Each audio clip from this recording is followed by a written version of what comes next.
जहाँ राम रतन धन हो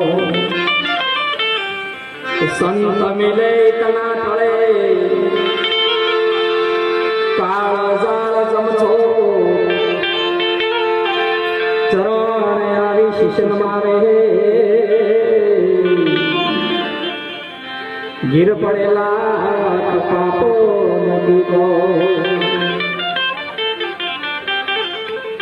तो कुंजर मुख से कण गिरो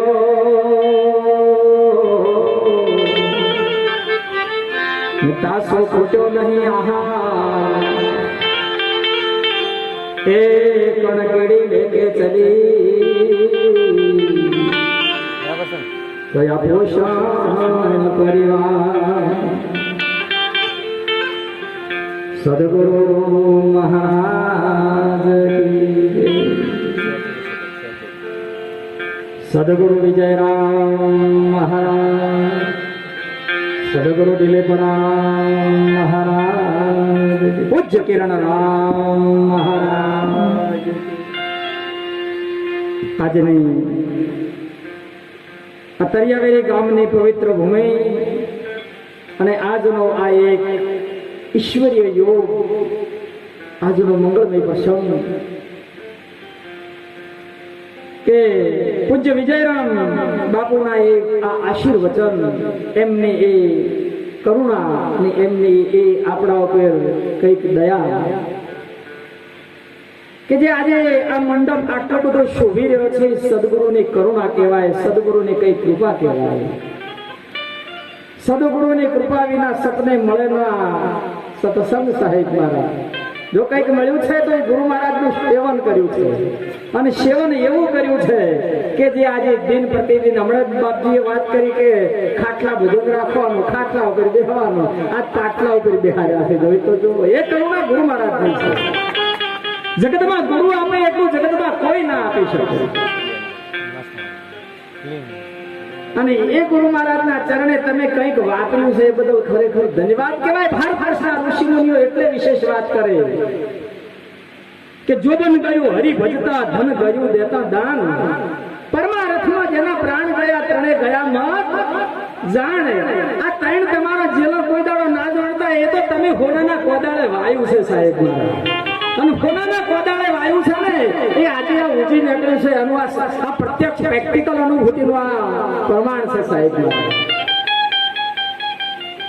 ને ત્યારે મહાપુરુષે કીધું ન ધન રહે ન જોબન ગામ કે ઠામ તુલસી જગમાં જસ રહે કરવે કિસી કા કામ તુલસીદાસ મહારાજ રામાયણમાં કહે છે કે ધન સંપત્તિ જોબન અને સત્તા એ કાયમ માટે રહેનારી નથી તો તમને કંઈક મળ્યું છે તો ધર્મના માર્ગે વાપરો અને ધર્મના માર્ગે જેને વાપર્યું છે ને એને કાયમ માટે હવાયું થયું છે કોઈ દાડો ખોટ્યો એટલે કીધું કે પંચને પીએ ઘટે ના સરિતા નીર ધર્મ કીએ ધન ના ઘટે સહાય કરે રઘુ વીર એટલે પરમાત્મા આપવા વાળો છે તમારે માત્ર નિમિત્ત બનવાનું છે સાહેબ મારા અને નિમિત્ત બન્યા છે એનું આ પ્રમાણ છે કે આજે આટલા માંડવો આજે શોભી ગયો છે સાહેબ અને એટલે આવા ધર્મના જે કાર્યો કરે છે એવા ધર્મ ધુરંધરોને ભારત વર્ષના ઋષિ મુનિઓ વંદન કરે છે ધન ધન વંદુ જે કુળને જે કુળ હરિદાસા કોટી તીર્થ વ્રત તે જનોની પુત્ર હોય પવિત્ર પ્રકાશા ભારત વર્ષના ઋષિ મુનિઓ એ માતાઓને વંદન કરે છે એ વસુંધરાઓને વંદન કરે છે કે આવા નર રત્નો પ્રગટ કરી અમારી સનાતન ધર્મ સંસ્કૃતિના વાર્તા સદા કાળ માટે વરતતા રાખ્યા અને એટલા દેશના ઋષિ મુનિઓ એ વસુંધરાઓ જોડે માગણી કરે છે કે જનની જણે તો ત્રણ નર જણજે ભગત દાતા કા સુર નહીતર રેજે વાંધણી તારો એળે ગુમાવીશ મત નૂર અને એ તો તાણે એ યુવાના જ્યારે સંસ્કારોના ઋષિ પરંપરાના સંસ્કારોનું જેને સ્તનપાન કરેલું છે થોડો અવાજ પતલો આપજો હલો ઋષિ મુનિઓના સંસ્કારોનું સ્તનપાન કરેલું છે એ વસુંધરાઓના કુખે જન્મેલા છે ત્યારે આ દેશના મહાપુરુષો કહે છે ધરાવીના ધાનના નિપજે માવીને પાકે ના માઢું જેસલ જખરો નિપજે જેની માં વથલ હોય સાહેબ આયા ખમીર આજે આવા મહિમા કરી છે કે માય કોકલાનું કામ નહીં સાહેબ મહારાજ નહીતર તો એક ભાઈને ધીંગાણાનો ઢોલ વાગ્યો એટલે ડુંગીઓ ઢોલ વાગતા તો કઈક સુરા કોઈકને ઢાલે હાથ પડે છે, કોઈકને પોતાની ઘોડીઓ ઉપર સવાર થાય છે, કોઈક શિરોય તાણે છે અને ધીંગાણે જાય છે ને એ સમયે એક ભાઈ બેઠેલા એટલે એમ ઘરવાળાને ઠપકો આલ્યો કે બધાય ધીંગાણે જાય તમારે નથી જાવ કે બધાય તો જ્યાં છે તો શું એમને ધર્મ પ્રિય છે, તમને તમારો ધર્મ પ્રિય નથી? એટલે આર્યા પછી ધીંગાણે જાય છે પણ એમના ઘરવાળાને ઠપકો આલતા કીધું કે ઓભળતા જો ધીંગાણે જાવ છો એટલે ખાલી હાથે પાછા ના આવતા, ખાલી હાથે પાછા ના આવતા કે હારું ધીંગાણે જ્યાં પણ વળતી વેળાએ જેમ કે જો તમે ખાલી હાથે પાછા આવશો ને તો હું પાણીના ભરીને આવતી હોઈશ ત્યારે ગામના લોકો મને મેણો મારશે કે જો આ કાયર નરની નાર આવે, મને મેણો મારશે. કંઠા પીઠ ને બતાવી, કંઠા પીઠ ના બતાવતા પણ તોય અને મારા વાળાને પાછું વળીનું અને જોયું. લગ્ન કરેલો છે, હાથી મીંઢળ છે, નવઢાનું મુખ જોયેલું નથી પણ જોઈ લે ભારતના મહાન અવતારોએ ધર્મ માટે કેટલી ખુવારી વળી છે. એ એમને આગળ મોઢું જોવા નતા રહ્યા. આપણે કેવું છે અત્યારે ખબરની વાતો ચાલતી હોય, સબરની વાતો ચાલતી હોય, નિષ્ફળ સારું થઈ જાય. હવે એને મેઢક પૂરતી કર રે ચમનું કરવું. હવે સંસ્કૃતિને ખૂબ યાદ કરજો સાહેબ મારા. આપણે એ પરંપરાના છીએ, એ આપણી ઋષિ પરંપરા છે. કોઈને વિચાર કર્યો કે નવોડાનું હજી મોઢું મેં જોયું નહીં, પાછું આમ જોવે છે એટલે એને પણ એવા સંસ્કારોનું એ માતાનું સ્તનપાન કરેલું અને એમ કે છે કે આ લોહીના આ લોચા હું જોયા કરો છો, લે હું તમારી વાહે આવું છું, તમારે વેરી કટાર પેટમાં આર પાર ઘાલી દીધી. સાહેબ મારા આ દેશની સંસ્કૃતિનું જીવન સુધારી આટલી બધી જનમેદની, એમાં આ સમાજ જયારે આટલી બધી જનમેદની ને જયારે હું જોઉં ત્યારે મને અંતઃકરણથી મારી ગજગજ છાતી ફૂલે છે કે એ વાલ્મીકી ઋષિની આ પરંપરા છે, એ સબરીજીની આ પરંપરા છે. એ પરંપરા જો આજ ધર્મનું આટલું કાર્ય કરે તો આવતીકાલનું વાળું ભારતનું ભાવિ કેટલું ઉજ્જવળ થાય, મને બાબતે ગૌરવ છે ખરેખર. અમે ખરેખર જયારે અમારા રાજપૂતોના દરબારોના જયારે ક્ષત્રિયોના જયારે અમારા સંમેલનો થાય ને ત્યારે હકીકત કહું છું, મેં જાહેરની અંદર આપનું પ્રમાણ આપેલું છે કે આવો અમારી સાથે પંચમહાલની અંદર, દાહોદની અંદર કે એક આદિવાસી સમાજ આજે ધર્મ માટે કરી અને એ ખરેખર કેવા મહિમા કરે અમે જાહેરમાં કહીએ છીએ. હજારોની મેદની અંદર અમે કહીએ. આટલી મેદની જોતા ખરેખર અમને એક ગૌરવ થાય છે. એમાંય સદગુરુનું જયારે કાર્ય હોય અને સદગુરુના જીવનમાં જયારે આપણે અર્પણ કરતા હોઈએ ત્યારે મને એક પ્રસંગ બહુ યાદ આવે છે કે ધર્મ માટે કરીને શું વાપરવું અને ધર્મ માટે કરીને કોઈને વાપર્યું નહીં, કોઈના હંગાથે આવશે. પણ બે ભાઈ હતા, એક ધનાઢ્ય હતા અને એક માંડ મજૂરી કરી અને લાવે અને હાજે માંડ પેટ પોતાનું ભરાય આવી પરિસ્થિતિ હતી, નાજુક પરિસ્થિતિ હતી. મોટા ભાઈને બહુ પૈસા ભેગા થયેલા, એ સમય આવી બેંકોનો કોઈ વ્યવહાર હતો નહીં એટલે ઘરની અંદર દાટવા પડે. એક ઘડાની અંદર રૂપિયા લઈ અને બંને જણે ઘરમાં ખાડો ખોદી અને ઘડાને દાટ્યો, એના ઉપર ઢોકણી ઢોકી દીધી અને લીંપી નાખ્યું ઉપર. લીંપણ કરી અને બંને જણા પ્રતિજ્ઞા કરે છે. એમના પતિ કી છે એમના પત્ની કી પ્રતિજ્ઞા કરો કે શું પ્રતિજ્ઞા કરશો કે તમે મરો કે હું મરું પણ કે આ રૂપિયા કાઢવા નહીં કે હારું. એવી પ્રતિજ્ઞા કરી એટલે બાજુમાં દેરોણીએ એમના પતિ હાજે મજૂરી કરીને ઘેર આવે છે એટલે એમને વાત કરે છે કે આપણા મોટા ભાઈએ અને ભાભીએ બંને રૂપિયા દાટ્યા છે. પેલો ભાઈ કે આપણે રૂપિયા દાટા કે ક્યાંથી લાવશો? એ તો કેવું લાવીશ, ફૂટેલા માટલાના ગોળ કુકા હતા ને એ કુકા એને ગોળ કર્યા, ગોળ કરી અને ઘડો ભર્યો, ઘડો ભરી અને ઘરની અંદર ખાડો ખોદીને દાટી દીધા. દાટી ઉપર ઢોકણી ઢોકીને ઉપર લીંપણ કર્યું અને લીંપણ કરીને કે હવે તમે પ્રતિજ્ઞા કરો કે શું કરશો કે તમે મરો કે હું મરું પણ કે આ રૂપિયા કાઢવા નહીં. પેલી બાઈ કે છે પણ આ તો કુકા છે કે મરે કોમો ના આવતા હો તો એ કુકા છે કૃષ્ણ કનૈયા. જો મર્યાય રૂપિયો કામમાં ના આવતો તો કુકા છે બીજું શું છે? આ તરિયારીના ધર્મ પ્રેમીઓ ભેગા મળે, આજે ધર્મના માંડવા રોપી અને પોતાનું ધન ખરેખર એમને જો આજે આ વાપર્યું છે તો તમારું ધન હોનાના કોદાળે વાયું છે સાહેબ મારા, એ ઉજી નીકળવાનું અને એ ગુરુના મહિમાની અંદર વાપર્યું છે. તમને ગુરુ મહારાજે કેટલું વિશેષ આપ્યું છે એની તમે કઈ કદર કરી છે. તન મન ધન અર્પણ કર્યું હતું અને એ સમયે ગુરુ મહારાજે કીધું હતું કે તમારે જોઈએ છે તન મન ધન જોઈએ છે કે હા જોઈએ છે. ત્યારે ગુરુ મહારાજે તન આલ્યું, તનથી સેવા કરજો, આજે આટલી બધી સેવા થઈ રહી છે. મનથી ભજન કરજો, આ મનથી ભજન કર્યું એનો આ મહિમા થઈ રહ્યો છે. અને ધન પરમાર્થના માર્ગે વાપરજો. આજે તમે ગુરુ મહારાજના ચરણે બોલ્યા હતા એ આજે અહીંયા તમે જમશે એમ યથાર્થ આજે વચનને તમે પાળી રહ્યા છો એનો આ મહિમા છે. અને એ ગુરુ મહારાજે તમને શું આપ્યું છે? રામાયણનો એક પ્રસંગ યાદ આવે છે. વશિષ્ઠ ગુરુ મહારાજ રાજા જનક વારંવાર ગુરુ મહારાજને કહે છે કે મને હવે કંઈક આપો, મને હવે કંઈક આપો. અને એમને ઉપદેશ દેવાની એ જ ઈચ્છા એટલી થાય, વારંવાર જાય કે મને આપો, હવે મને કંઈક આપો હવે ગુરુ મહારાજ. રાજા જનક ગુરુ મહારાજના થોડી માંગણી કરે છે. ગુરુ મહારાજ કહે છે કે આપીશું આપીશું આપીશું એવી વાત કરે છે. કોઈ સમય સંજોગ એવો આવે એટલે એક બ્રાહ્મણ ભિક્ષુ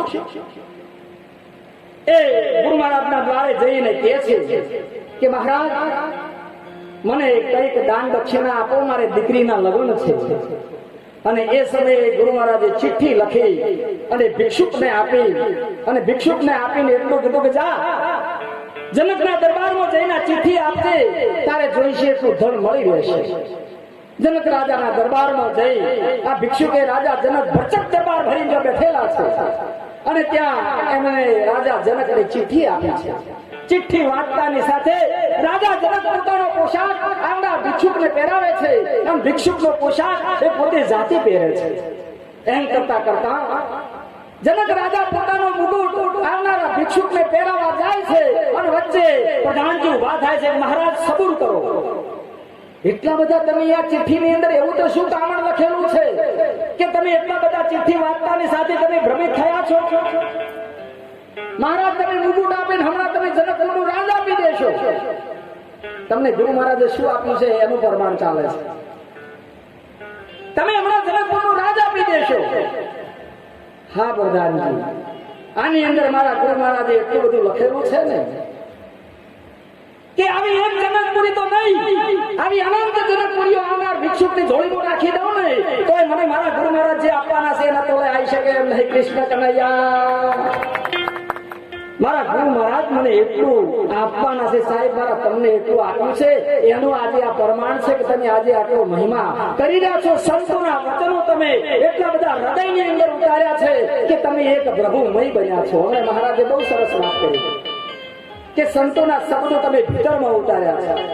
વાત એ સાચી છે. લક્ષ્મણજી એક વખત એટલા બધા નિરાશ થઈને બેઠેલા છે, એટલા બધા નાસીપાત થઈને લક્ષ્મણજી બેઠેલા છે.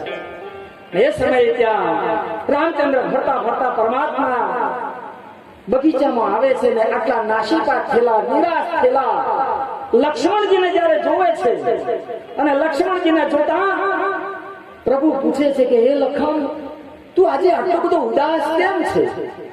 લખન, તને કોઈ તકલીફ છે? તને કોઈ બાઠા વચનો કીધા છે?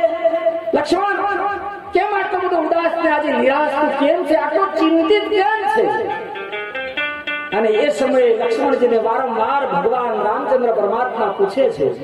પૂછતા પૂછતા નિહાળતા નિરાશા નાખતા નાખતા લક્ષ્મણજી રામચંદ્ર પરમાત્માને કહે છે કે પ્રભુ, તમારા અને મારા પિતા દશરથ તો એક જ છે ને? કે હા લખન, આપણી માતાઓએ ઉછેર કરવામાં કઈ આપણામાં કમી રાખી છે કે નહીં? લખન ભૈયા, તું શું કહેવા માંગે છે? તો શું આપણા ગુરુ મહારાજે આપણને જ્ઞાન આપવામાં કઈ કમી કરી છે? અરે નહીં લખન, આપણા ગુરુ મહારાજે જ્ઞાન પણ વિશેષ આપ્યું છે. તો પ્રભુ તમને એટલી જ વાત કરું છું કે તમારી સેવામાં 14 વર્ષમાં કે જીવનમાં કોઈ મારી ખામી છે? અરે ના લખન, શું કહેવા માંગે છે લખન? પ્રભુ બસ એટલું જ કહેવા માંગુ છું, આપણા પિતા જો કદાચ રાજા દશરથ બનેલા હોય, માતાઓએ ઉછેર કરવામાં કઈ કમી ન કરી હોય, ગુરુ મહારાજે જ્ઞાન આપવામાં કઈ આપણામાં ઉણપ ન રાખી હોય અને પ્રભુ તમારી સેવામાં કદાચ નહીં મારા જીવનમાં ક્યારે કોઈ ખામી કે કોઈ ભૂલ ન કરી હોય તો પ્રભુ એટલું જ પૂછું છું કે લંકાના રણ મેદાનમાં મને મેઘનાદનું બાણ વાગી અને મને મૂર્છા કેમ લાગે પ્રભુ, બસ આટલું જ પૂછું છું. અને એ સમયે લક્ષ્મણજી વાતને ભૂલી ગયેલા છે, ખબર નથી. ત્યારે પરમાત્મા કહે છે કે લખન, જીવનમાં ક્યાંક તો ભૂલ થઈ હોય અને ભૂલનું પરિણામ જીવનમાં ભોગવવું પડે છે. અને કબીર સાહેબ પણ કહે છે, કરેલી કરણી રે સંતો આગળ આગળ આવે,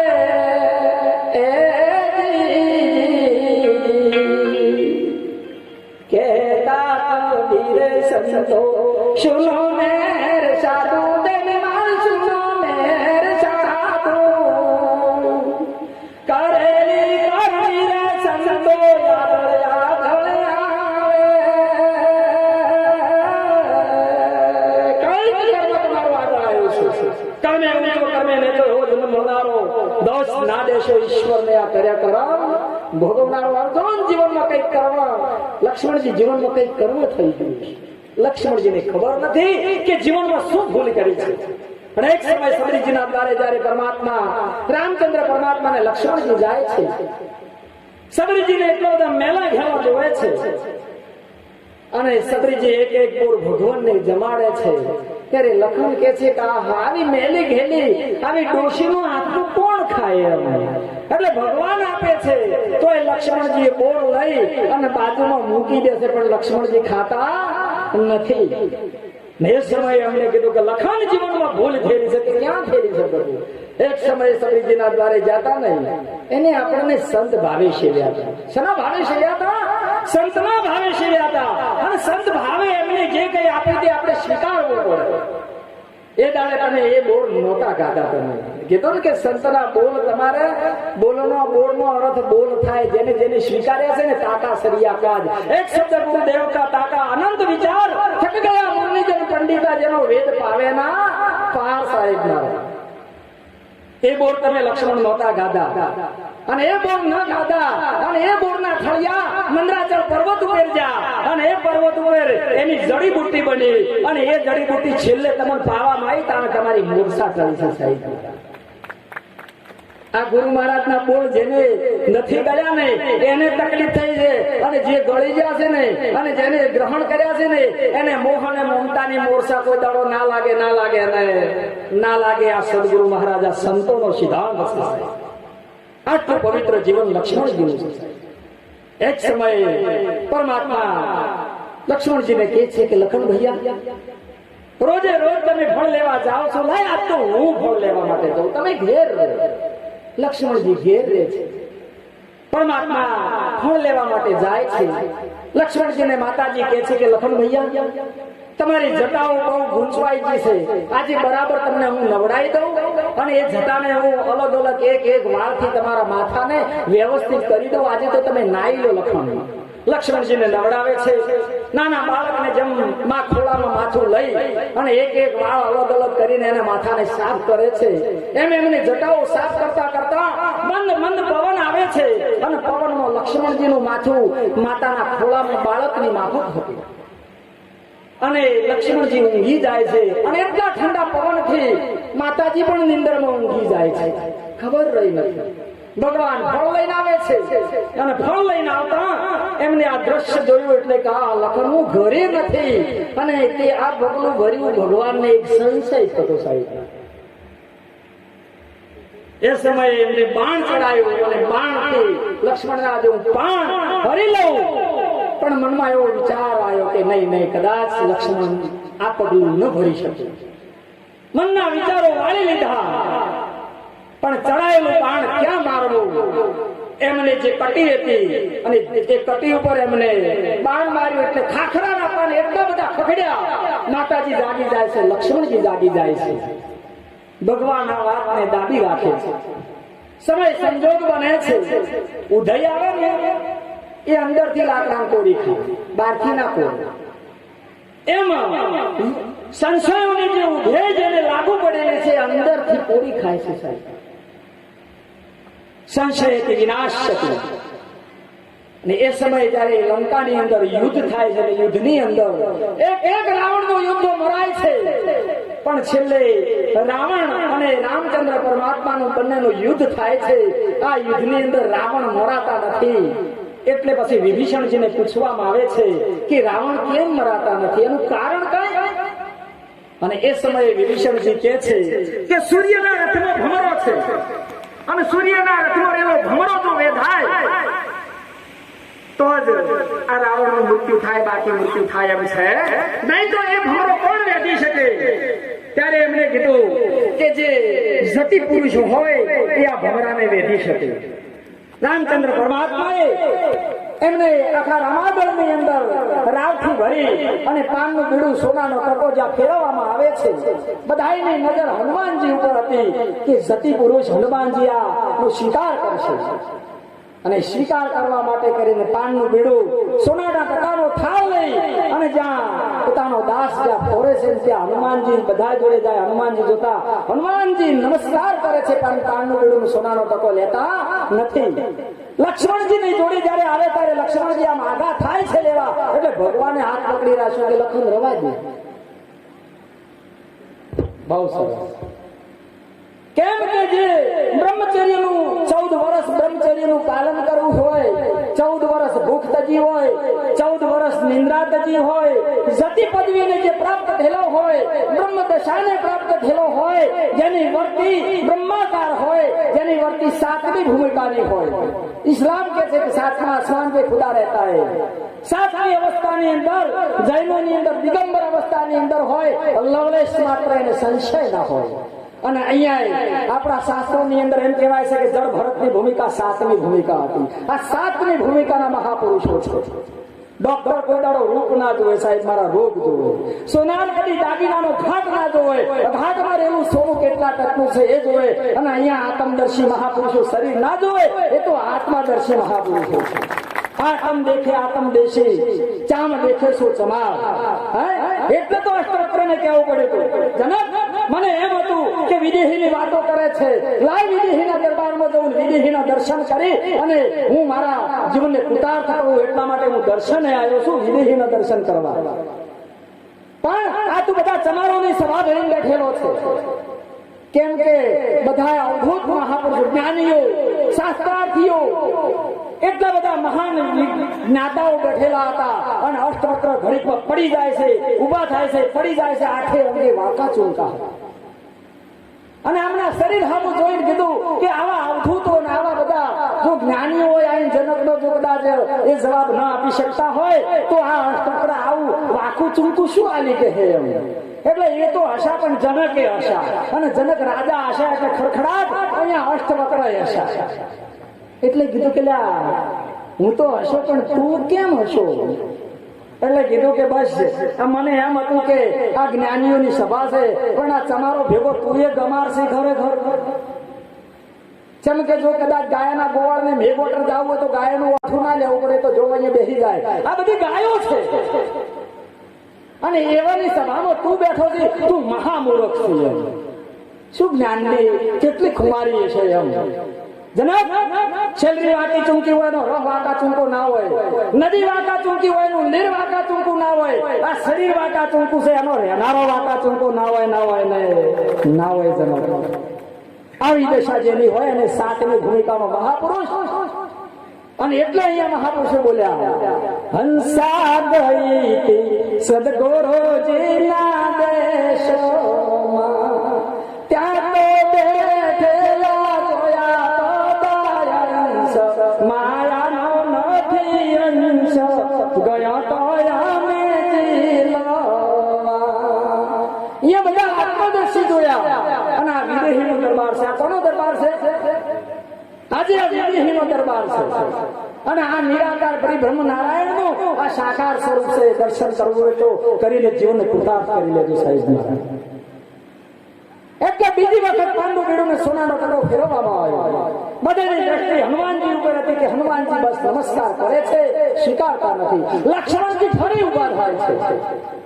રામચંદ્રે હાથ પકડી રાખ્યા. લખન બેઠો બેસી બસ વારંવાર પેલી વાત યાદ આવે છે. લખન તું હનો એમ કે જતી પુરુષ કહેવાય.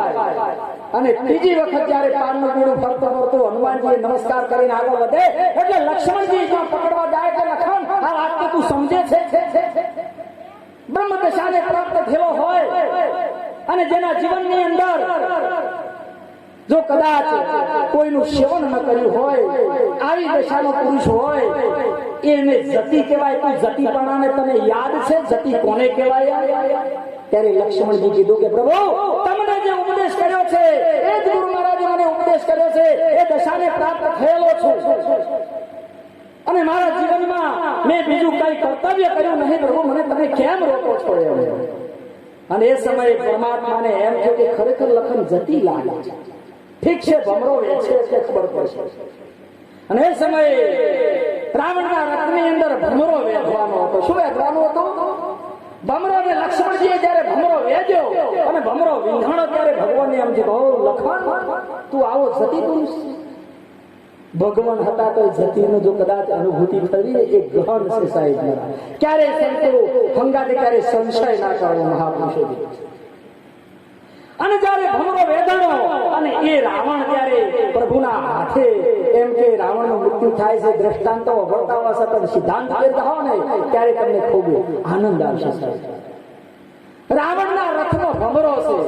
ભમરો કહેતા મોહ થાય અને એ ભમરો કહેતા વિષય થાય અને વિષયની મોહની ઓંખ જો સુધી ના થાય ને ત્યાં સુધી આ રૂપ દેખાતું બંધ ના થાય ના થાય ને ના થાય. આ મોહ અને મમતાનો ભમરો રૂપની ઓંખ વેધાય ત્યારે મહાપુરુષે કીધું કે એ મમતાનો અને વિષયનો રાવણ ત્યારે મરે એ સિવાય રાવણ ના મરે ના મરે ના મરે. સીતા માતા બેઠેલો છે અને જયંત ચોચ મારે છે.